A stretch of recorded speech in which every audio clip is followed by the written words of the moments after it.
Do you think your mental well-being improved when DECA was passed and you personally attained it? And like going along with that, like did you notice any differences within yourself, like sense of security, feeling more comfortable? When DACA came out, like I applied for it, but I had already been working. I kind of just I wanted to be able to have the opportunity to drive, and then have the worker's permit and start earning like because like they're paying me under the table, but I started to notice that like they weren't paying me all my hours, and I thought like, oh, it's probably because I don't have like a social and they're just taking advantage. And so like I saw DACA as an opportunity to like improve like my working conditions, and also like the protection that I was going to provide. I kind of, it was like the first time that I felt like in a way like valid, because I had my Oregon ID, and it felt really cool. I was like, oh my god, like I'm gonna get my driver's license. Like I felt legit in a way, and I felt like even though it was only for 2 years, and obviously it wasn't gonna provide that permanent solution, it was kind of just like something that I was able to look forward to, and I took advantage of it. And I saw it also like as another opportunity to advance like access to higher education, because with DACA you were able to kind of qualify for certain financial aid, like other scholarships. So I saw it as a great opportunity, but in a way like it calmed some of the anxiety that I was feeling, and kind of provided like a permanent, not necessarily a permanent solution, but like a solution where I was able to slowly gain the tools that I needed. If you were granted full citizenship tomorrow, how do you think that would impact your mental health? I think there's so much uncertainty that I've been feeling, and kind of like, what's even the point of it all? I'm working towards a degree, but my fear is like, am I even gonna be able to get a job after? Like, my DACA expires April 2018. Like, what am I gonna do? Like there's just so much fear. And so if I was granted the opportunity, I think like I could finally begin like having to in a way like not necessarily like stop worrying, but like start thinking ahead and really like feeling a little bit more grounded, that like I can actually have these goals and I just won't be immediately like taken away. Like this can actually happen for me. And I think it would really improve a lot of like my own confidence in the way that I go about, like, because I'm a very hard worker, and everything that I do, I try to do it like 100%, but I'm always like in the back of my mind, like it's like, are you even worth it? Like do you belong here? Like you're seen just kind of as a burden, and you're not, for people in Congress, it's like you're not a priority. Your life and the life that your family has built here, it just seems unimportant, and there's no urgency for it. But it's like, no, like this is my life, like. And so I think granting citizenship would be very like important, and yes, it would like advance so much more, but I don't want it like to necessarily define me. Yes, it's going to provide security that I hope I can use to an advantage, and maybe grant more access and more advantage for my family as well. But I don't think it's like everything that, like, I think there'll still be challenges with it as well. I know you touched a little bit on this, but how has your mental health changed under the Trump administration specifically?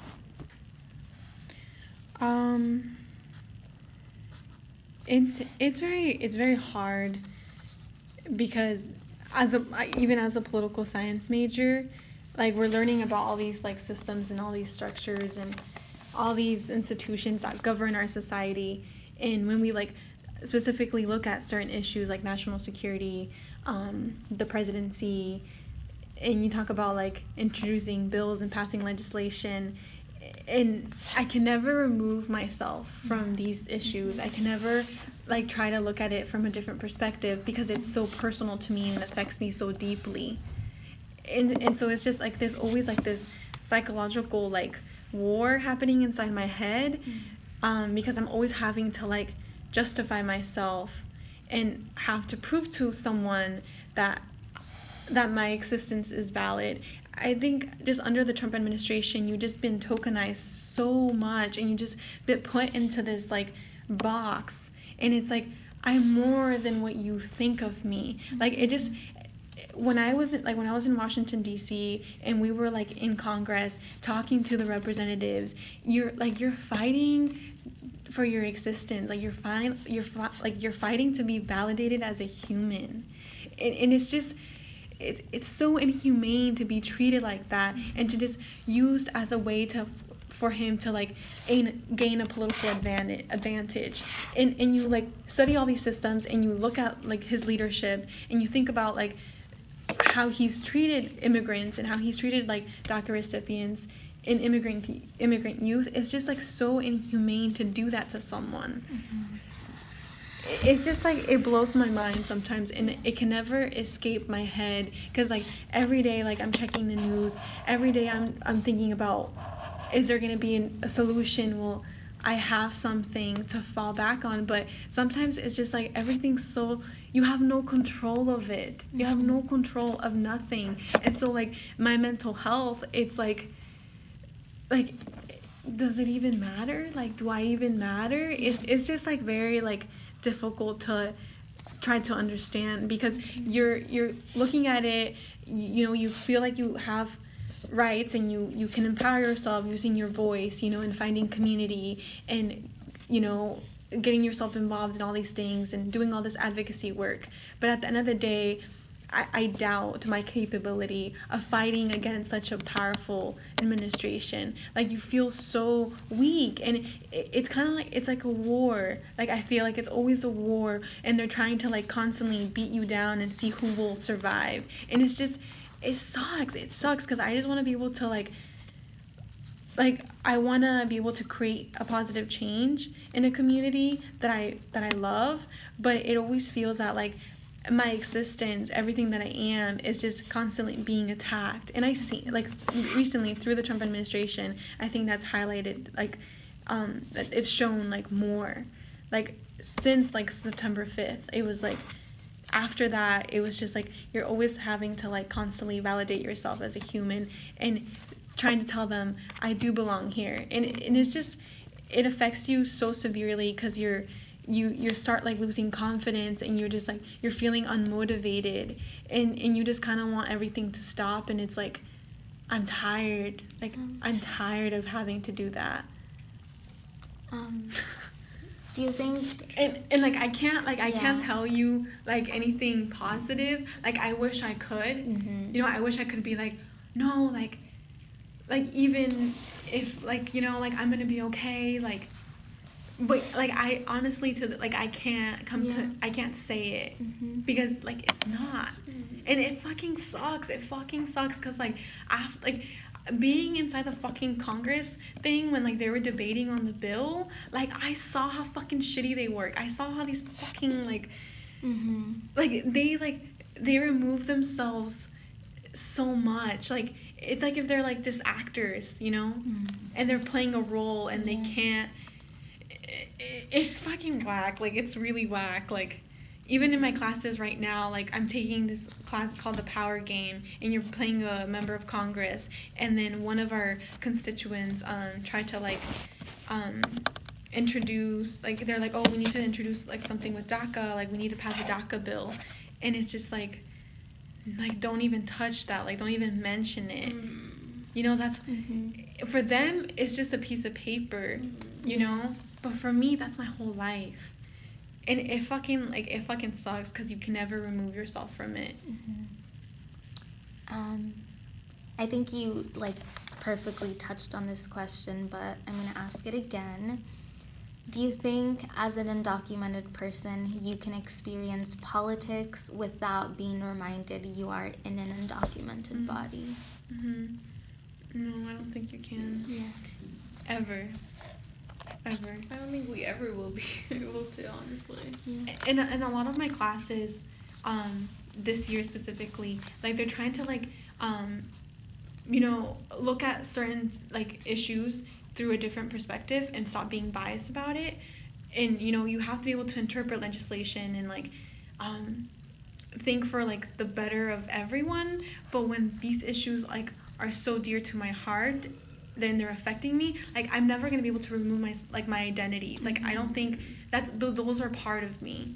And it's like very scary, especially when you're put in a place when you're having to have these conversations with other people who view you so negatively. Like in one of my classes, like I'm taking classes with a lot of veterans, and they're very conservative, like super like pro-Trump, and like I love America, and like I serve my country, and like all these illegal immigrants, like they need to get out. And like I've had to have confrontations with these people in my classes, and like I try to like be more analytical about it, and not like let my emotions dominate the conversation, and like put up a good debate. Or Yeah. but it's also like I just want to like rip their heads off, because I'm like this is me. And like one time, like it took him by surprise, because like we were talking about like just national security, and like we were talking about the wall, and how like it's slowly kind of like he stopped talking about it now,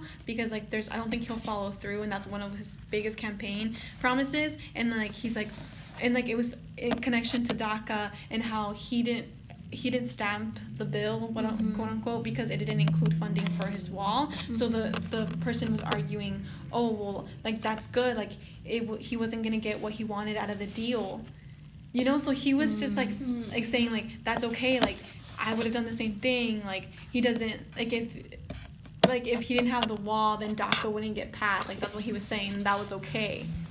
But I was just like I was like, okay, like you don't even know what that means to me, like. And I just stood quiet, and he's like, Fatima, what do you think? And I was just like, I don't think you want to know, because like I really want to just like take you outside and like fucking like yeah.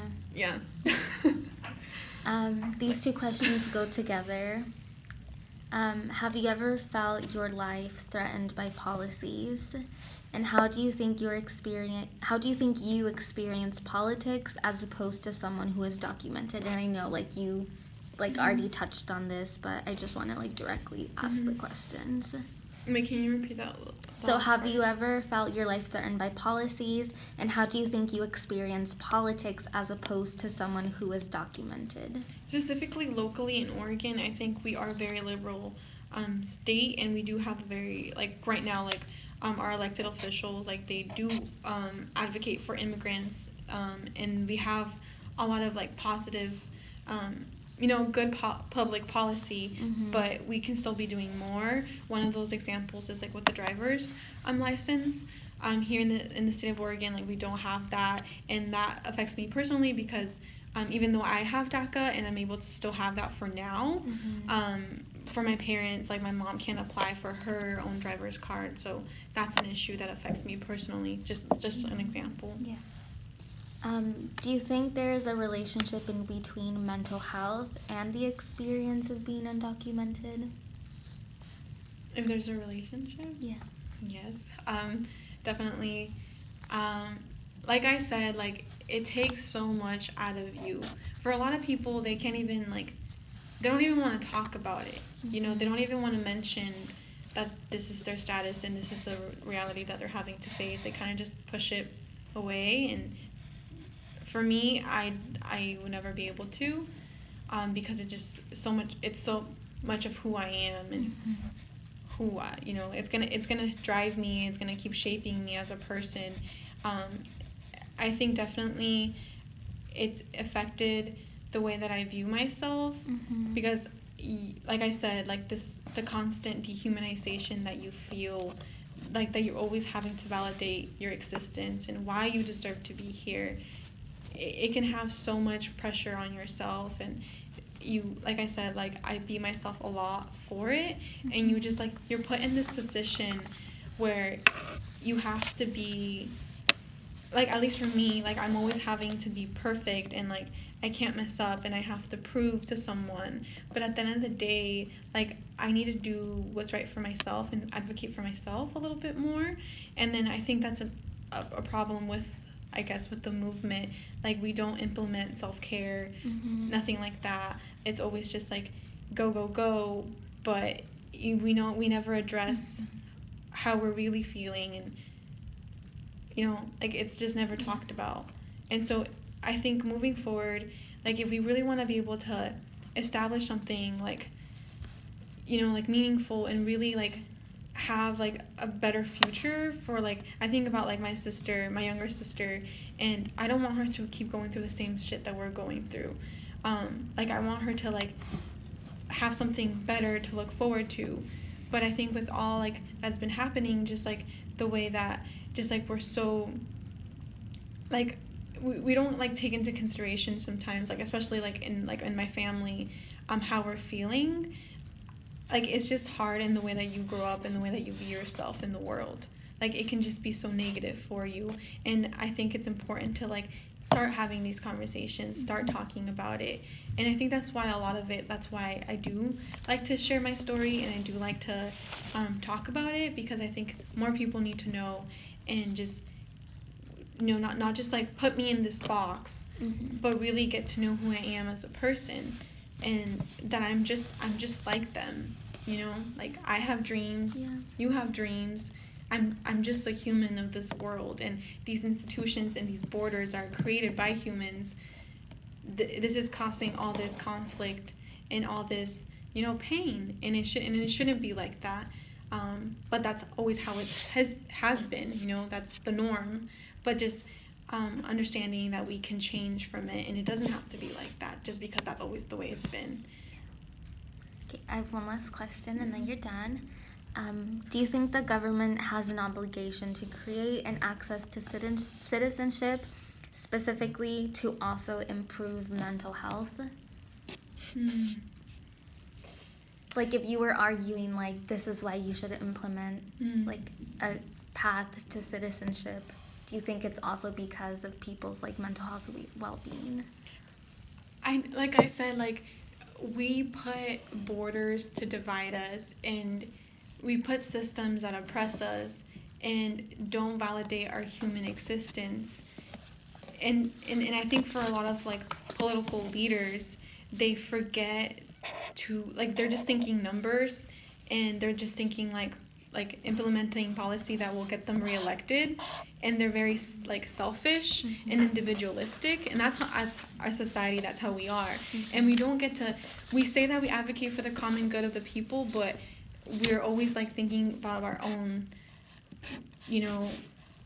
desires, our own kind of, like, we never really get to, like, you say, oh yeah, I want to be able to, like, make changes and, like, advocate for a community, but at the end of the day, I feel like for a lot of people, it always comes down to the individual, and they don't necessarily think about, like, what the whole group needs or what that would mean. And, like, just, like, for example, like, with, like, the new president, like, he shows such a negative view of what he wants America to be seen as. Like, he wants to be, the biggest world power. Like, he's improving all our military, and, like, he's always, like, talking about threats of, like, nuclear warfare and things like that. Like, he has such a, like, a pessimistic view, and he shows no collaboration whatsoever, and it's just always like, oh, we have to be the very best, and it's hard to see government doing that for its citizens. Because I feel like in a perfect world, yes, like, we would have more funding for mental health, so that people who need mental health can be provided in their health insurance, but we don't. And I think there are very good people, there are good leaders already in Congress who are trying to advocate that for a little bit more. And it is responsibility of government, because if we say, government is supposed to be for the people and by the people, but there's conflicting views. And I don't think there's always going to be that debate, I feel. like, you can always say, like, this is what I think is good, but the other person's is going to be like, well, that's not what I think is important. We should be focusing on this. There's always going to be controversy.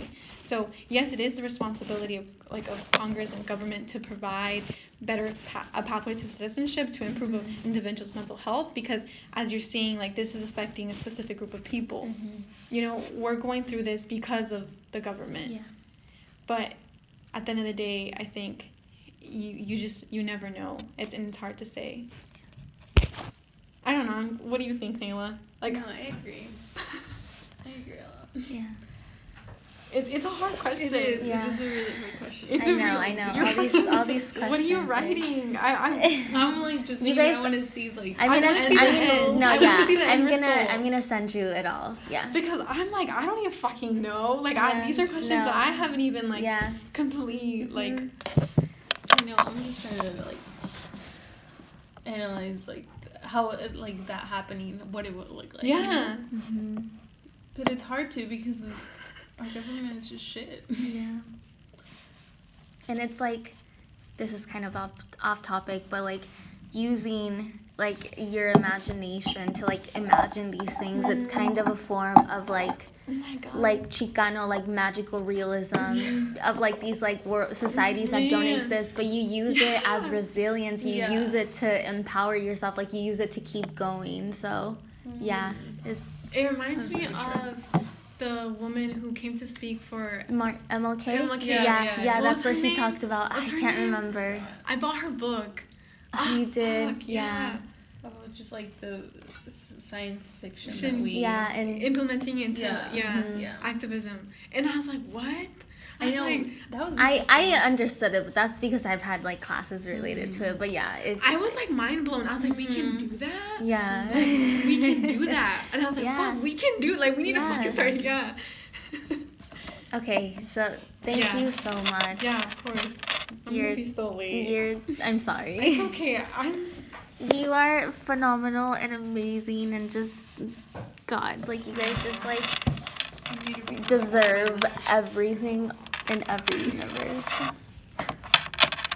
It was interesting hearing your side too. Yeah, I'm glad we did it this way. Like I'm glad I liked it. Yeah, it. It was nice hearing your side too. Okay. It's just like. I'll stop recording now.